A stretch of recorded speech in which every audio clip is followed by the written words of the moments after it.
ദർശനം എന്ന് പറയുന്നത്. അതായത് നമ്മുടെ ജീവിതത്തിൽ നമ്മൾ എല്ലാ കാര്യങ്ങളും കൃത്യമായി അറിഞ്ഞ് എല്ലാ ശാസ്ത്രം ഇതിഹാസത്തൊക്കെ പഠിച്ച് ആ ഒരു വലിയൊരു തലത്തിലെത്തിയാണ് നമ്മൾ ദാർശനികം എന്ന് പറയുന്നത്. വികാരജ്ഞാനി കഴിഞ്ഞതും നടന്നുകൊണ്ടിരിക്കും വരാതിരിക്കുന്നതുമായ കാലത്തെ കുറിച്ചുള്ള കൃത്യമായ ധാരണയുള്ളവരാണ് ഋഷി. സതത്വദർശനാദേവ ശാസ്ത്രേഷു പഠിതർക്കവി. ആ തത്വദർശനം ഉള്ളതുകൊണ്ടാണ് നമ്മുടെ ശാസ്ത്രങ്ങളിൽ കവി ശബ്ദം പ്രയോഗിക്കുന്നത്. അതെ, ഇപ്പോ നമുക്ക് അറിയാം, ഇപ്പോ ഭഗവത്ഗീതയിൽ അർജുനൻ ശ്രീകൃഷ്ണൻ തമ്മിലുള്ള സംവാദ രൂപമാണ് ഭഗവത്ഗീത. ഇപ്പോ ഭഗവത്ഗീതയിൽ അർജുനൻ ശ്രീകൃഷ്ണനോട് ചോദിക്കുന്നു, യോഗം എന്ന് പറഞ്ഞാൽ എന്താണ്? അപ്പൊ അദ്ദേഹം പറഞ്ഞു, എന്താണ് യോഗം എന്ന് പറഞ്ഞാൽ സന്യാസം. സന്യാസം ആണ്. യം സന്യാസ വിരിപ്പാകും യോഗം തന്നിട്ട് പാണ്ഡ. അതിലെ പാണ്ഡ ഏതിനെയാണോ സന്യാസം എന്ന് പറയുന്നത് അതിനെ തന്നെയാണ് യോഗം എന്ന് പറയുന്നത്. അങ്ങനെ പറയുമ്പോഴോ അപ്പൊ സന്യാസം എന്ന് പറയുന്നതോ കാമ്യനാകാം തത്വകാഭ്യാസം കന്യാസം അവയോ.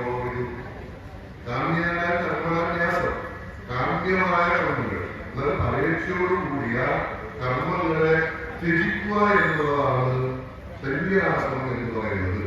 അപ്പോ കാമ്യനായ എന്ന് ആര് പറയുന്നു? കവയട്ട, കവികൾ പറയും.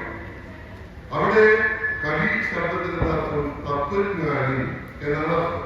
അതുപോലെ തന്നെ നമ്മൾ ഉപനിഷത്ത്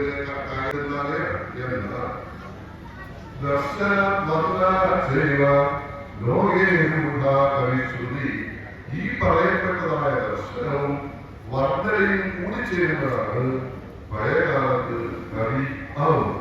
എന്തുകൊണ്ടാൽ നിത്യത്യാദികളെ മോഹിത കവികാരോഗേ ആദികവിയായ വാൽമീകി മഹർഷിയുടെ ദർശനം നിത്യവുമായിരുന്നു, സ്വച്ഛവുമായിരുന്നു. എന്നാൽ അദ്ദേഹത്തിന് എപ്പോഴാണോ വർണ്ണ അദ്ദേഹത്തിലേക്ക് വന്നത് അന്നാണ് അദ്ദേഹം നമുക്ക്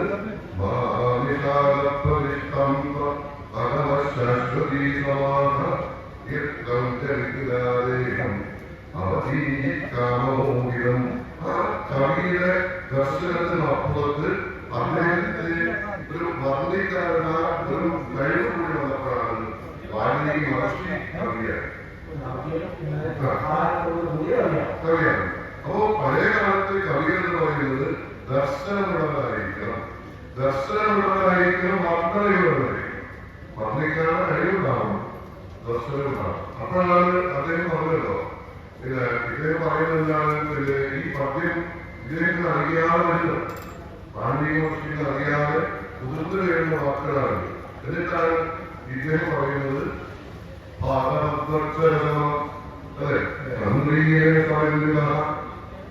അതെ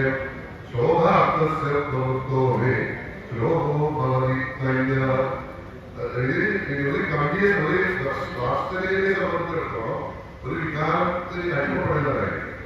അപ്പൊ ഇദ്ദേഹത്തിന് സ്വച്ഛമായ അദ്ദേഹത്തിന്റെ ദർശനമാണെങ്കിൽ പോലും ഈ താഴെയുള്ള അദ്ദേഹത്തിലെ കവി തുടരുകയാണ് ചെയ്യുന്നത്. അതിനുശേഷമാണ് വാൽമീകി ആരംഭിക്കുന്നത്. അതിനു മുമ്പ് ദർശനം മാത്രമുള്ള ഋഷിയായിരുന്നു. അപ്പോ ഇന്ന്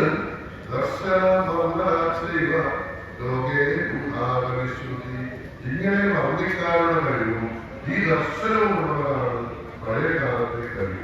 ആ കവിയിൽ നിന്ന് മാറിയിട്ട് ഇപ്പോഴും നമ്മൾ ഒരു കവിത എഴുതിയാലും കവിത എഴുതിയാലും അവരെയൊക്കെ നമ്മൾ കവി എന്ന് നേരെ പറയുന്നു. അപ്പൊ പഴയ കാലത്തെ ഒരു കാഴ്ചപ്പാട് എന്ന് പറയുന്നത് ഒരു കവിയെ സംബന്ധിച്ച കവിക്ക് സമൂഹത്തിൽ വലിയ സ്ഥാനമുണ്ടായിരുന്നു.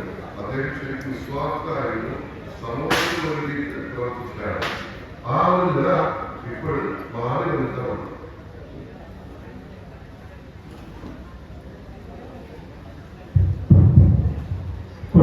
കൊണ്ടിരിക്കുന്ന സന്ദർഭത്തിലാണ് നമുക്ക് മഴ വന്ന് ഒരു ബ്രേക്ക് തന്നത്. ആ ബ്രേക്കിന്റെ ഒരു ആ ബ്രേക്കിന്റെ ഒരു വിച്ഛേദം പദ്യ നാമോന്മേഷശാലിനി പ്രതിഭാനത ആ പ്രതിഭയുള്ള ആളാണ് കവി എന്നുള്ള ഒരു നിർവചനം രാജീവ് പണിക്കർ കൊടുക്കേണ്ടായി.